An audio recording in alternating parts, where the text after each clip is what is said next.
Okay, welcome to the Geek Down. This is just Johnny. I'll be reviewing a game called Garage, available on Nintendo Switch. Downloadable indie title. It'll be on the eShop tomorrow, which is May 10th. The embargo just lifted earlier today, so I'll be giving it a review. I've been playing it for the past few days. A review copy was provided via Tiny Build, so and I also have video, their exclusive video, sort of streaming in the background while I talk over it. So let's jump into things. First up, I'm gonna go over just the general audio of this, and you'll see some similarities when I talk about the audio and other things.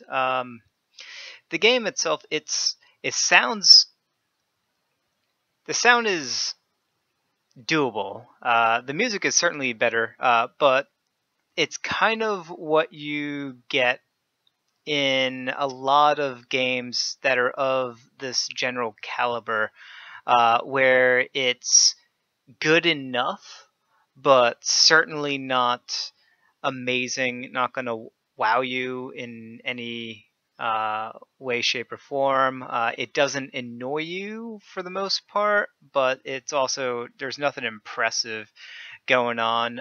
You could tell even from the audio that that this was a rushed, I don't want to say rushed, but I mean, there's kind of a lack of a better word. It is kind of a rush type of game where it could have benefited, especially in the audio department, from just more polish, as is the case with most indie titles.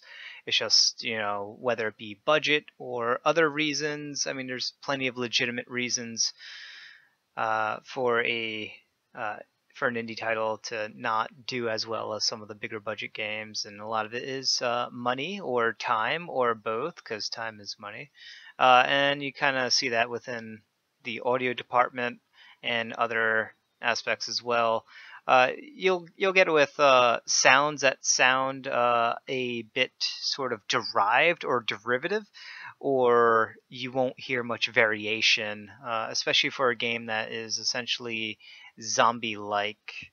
Um, you'll hear a lot of that. Now, the music is a little bit of a different stance on that, but you've kind of heard this music before, and I'm a fan of this style of music, which is sort of like a retro wave style sound, almost dark wave in some aspects.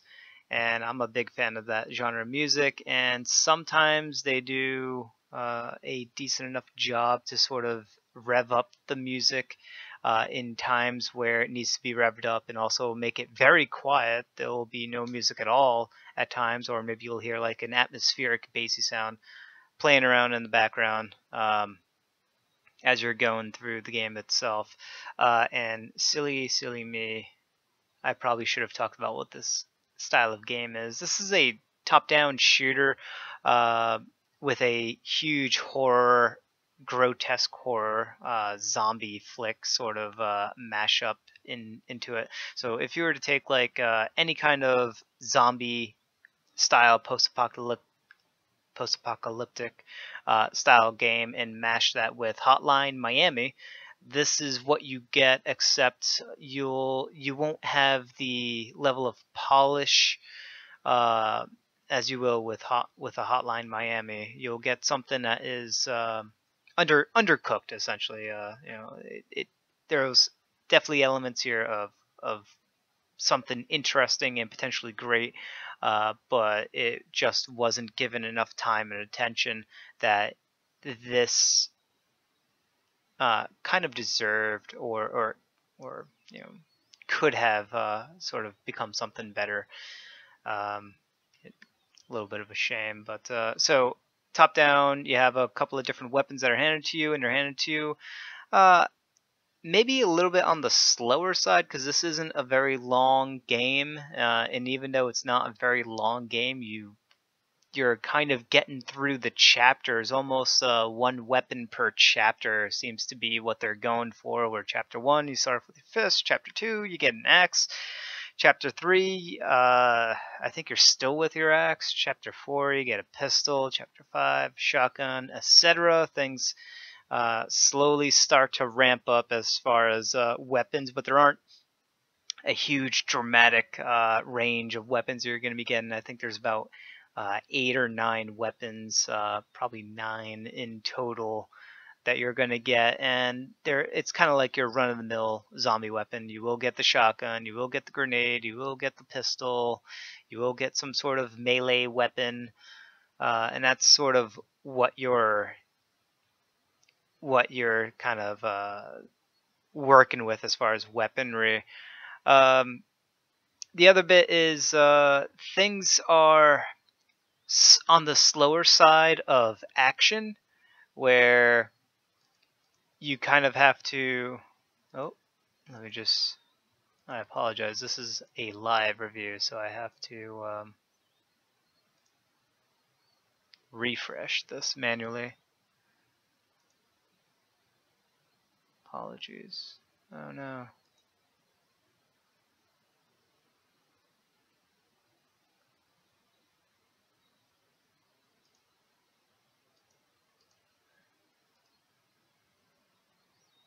I'll just fix it in post, right?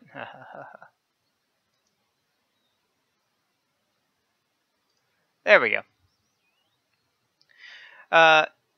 Now the biggest problem I have with the gameplay. So before I get into stuff like that, it's top down. There's some exploration elements as you're going through, but it's for the most part a very, very linear game. There's lighting that sort of helps enhance the survival horror elements of it, where you kind of can't see. Enemies won't appear if your character doesn't have a line of sight to them. And there's always doors that lead from one room to another, and you have to essentially kick open or whack open the door, or open the door with a key or some sort, in order to see what's beyond the room. And sometimes there will be, you'll get pounced by, 2, 3, 4, etc. zombies or zombie rats or other weird things that they have going on. There's bosses that you'll encounter within this game, a couple of interesting boss battles, and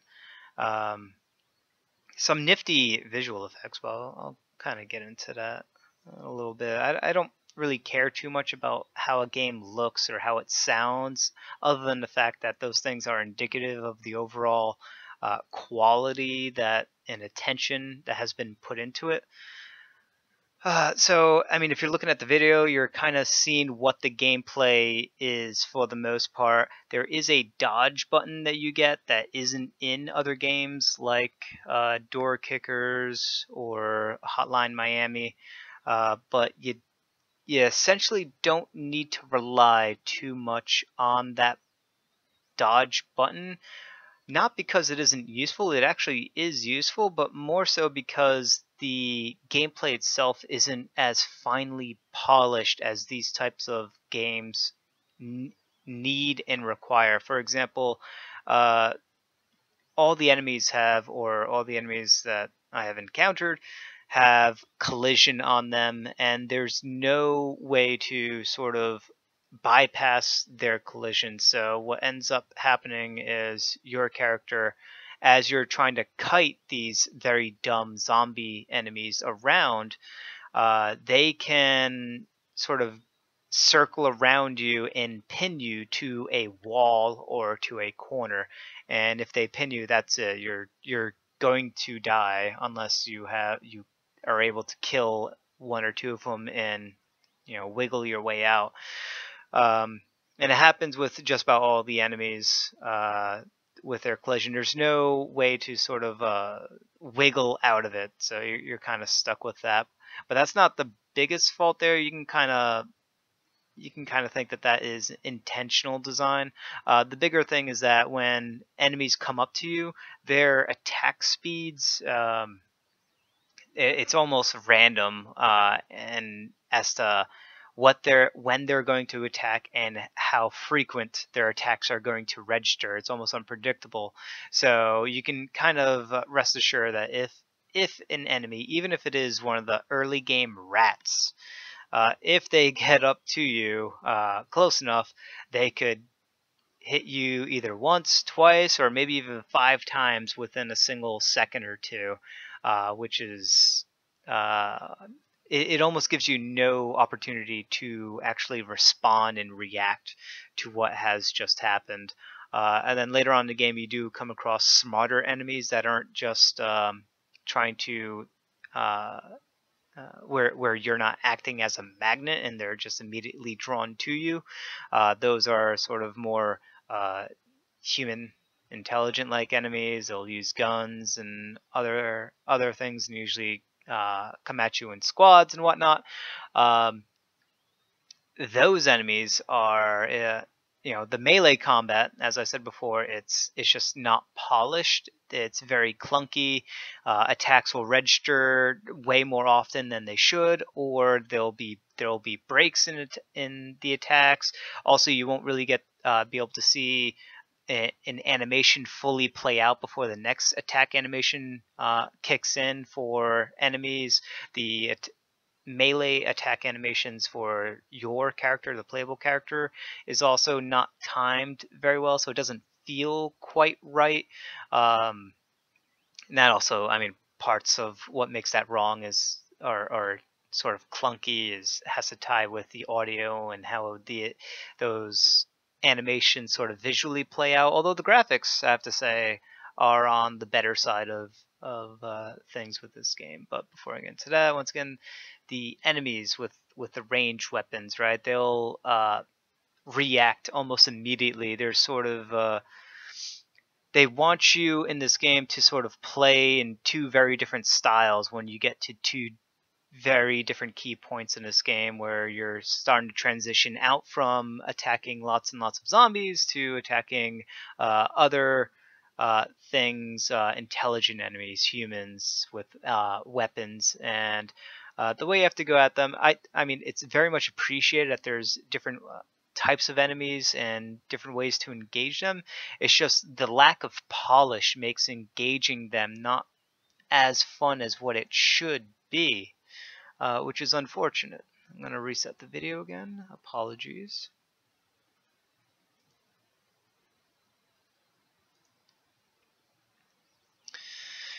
And that's generally, I guess I have to touch a little bit on the exploration. As I mentioned before, is a very linear game. It's chapter based. You're going from one chapter to the next, probably about 15 minutes per chapter, give or take.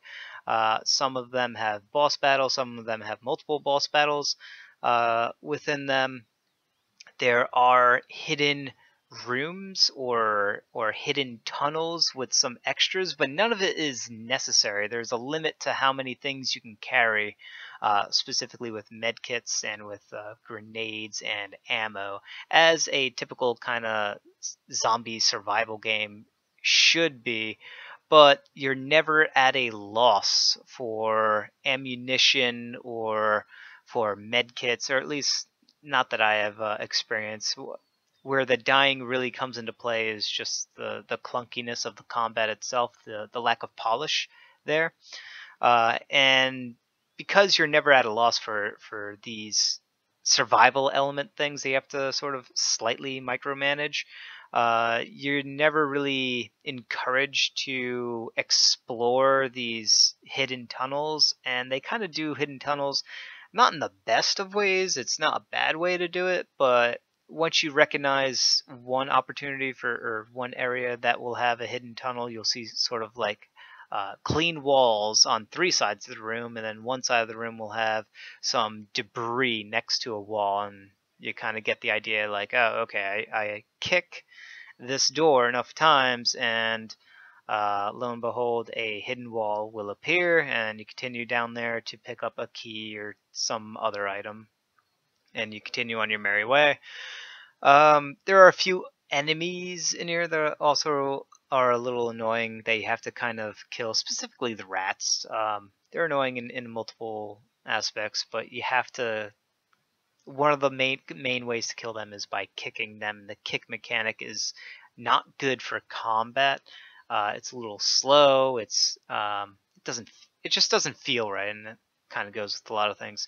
Right now in the video, you're seeing this biking sequence, and yeah, this is probably one of my least favorite sequences in this game.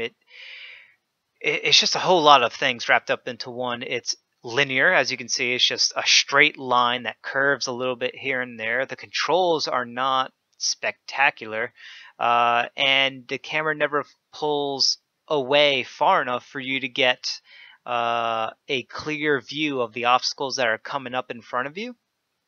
And also, there's no clear indications of what you need to do at the very end of that biking sequence in order to succeed. So it becomes trial and error. You just die over and over and over again as you're trying to navigate this very tight corridor, avoiding not the zombies. That's not the problem. It's those stupid exploding barrels where it becomes a one-hit kill, and you can't really react as you see them because the turning of the motorcycle is too slow. Once again, it's just lack of polish that makes that experience very not fun, when if it was just handled with more, if it was just given more attention, it could have been an interesting and fun little side sequence to this overall game, which, once again, it had a lot of promise. I was certainly looking forward to this game. I'm a huge horror fan, just nonstop horror. Absolutely love it. And top-down games I'm a fan of. I'm a fan of Hotline Miami and some of the other games I've mentioned. Just Twitch top-down shootery type things. Resident Evil franchise, one of my favorite franchises. So there was a lot of things about this game before I played it that had a lot going for it that I knew I would. That I was hoping that I'd appreciate, but it was just a letdown with just the overall lack of polish and quality. There are some weird things storyline-wise that happen in this game that I wasn't. It was slightly interesting at first, but the game never was able to keep my attention from the gameplay elements to make me interested in seeing the story all the way through. So I kind of tapped out probably about halfway through. I think I got up to like chapter 6 or 7 through this game before I ended up stopping to play it, just because of how uninteresting and how unfun it was. And there was this other indie title that I ended up playing, also under embargo, and I'll get to that at a later date, that just ended up becoming way more interesting and fun immediately, and detracted me from completing this particular game. So in order to keep this review short, I'll just start to wind things down right now and tie it all together. So in short, Garage for the Nintendo Switch, it's on sale for $15, and normally I would say, hey, this game isn't even worth your time. Even if it was being sold for free, don't pick it up. This game, the Garage, I would say that is less of a thing. Let me just transition to video here. Certainly don't pick up this game. I'm not going to recommend it. Do not pick up this game for the asking price of $15. But it could be worth the $15. Only if the developers continue to work on this game and polish it up, and first and foremost, the combat. The combat needs to feel really, really good, and right now it doesn't feel good. It feels as clunky as it feels clunkier than it looks, and already looks a little clunky. Overall, the graphics are fine, right? They don't really need to change up the graphics. Maybe make part of polishing and making the combat feel better is enhancing the audio. But certainly the collision detection is a major issue with it. There are these I don't know, like these pink gas ooze spots where if you just ever so slightly touch it, you'll die immediately. And I had an instance where a door slightly opened up the wrong way and ended up pushing me via the collision and the physics into one of these gas clouds, and I immediately died. And that wasn't cool. And the challenge wasn't the door, the challenge was navigating through this tight maze and don't step on the gas cloud area, which I successfully did until the door decided to open up the wrong way. So, little things like that add up to a whole big issue. So once again, I don't recommend this game. It's a definitive thumbs down from me. However, if half a year from now there have been multiple patches, and those patches clean up and sort of polish this game overall in the gameplay department, in the controls department, in the combat handling department. If those things are done, I don't even care if they change the story or update the story. I don't think the story needs to be improved. I don't think the graphics needs to be improved. It's really just the controls, it's the combat mechanics, the collision detection, the physics, just the feel of that. If they were to polish up all of those things and make this feel like a better overall experience, also the load screens are it's just long. It's a little bit too long for a game like this. And I didn't touch on this beforehand, but there's frame rate issues when there clearly shouldn't be frame rate issues on a game like this running on Nintendo Switch, whether it be in handheld or on TV. It's just this is not a game that's going to tax the system, but given that there's frame rate issues, it's taxing something. So with all that said, if half a year from now the developers come out with a patch and make this a better overall experience and sort of alleviate 80% of the issues that I have with it, then I would actually turn this thumbs down to a thumbs up.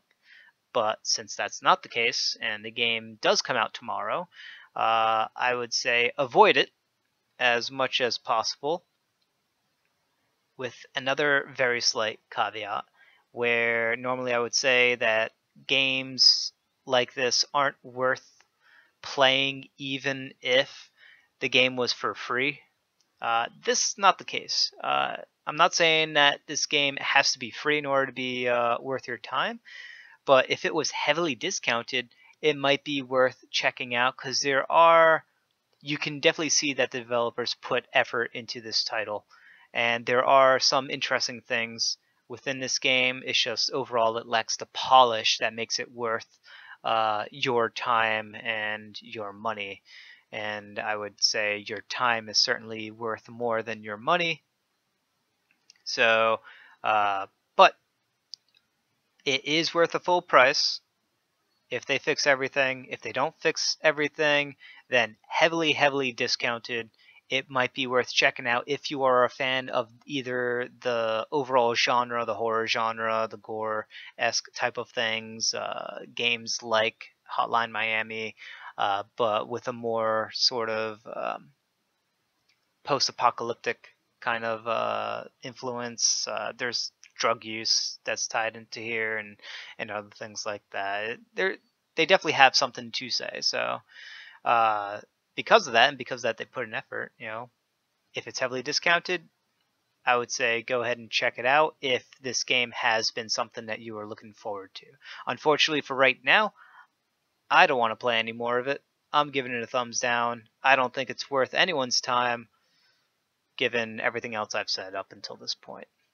So once again, this is Just Johnny with the Geek Down, and this is my review of Garage for the Nintendo Switch. If you have any questions or comments, hit us up on geek-down.com or on Facebook at The Geek Down, or on YouTube. Search for The Geek Down. Thank you again.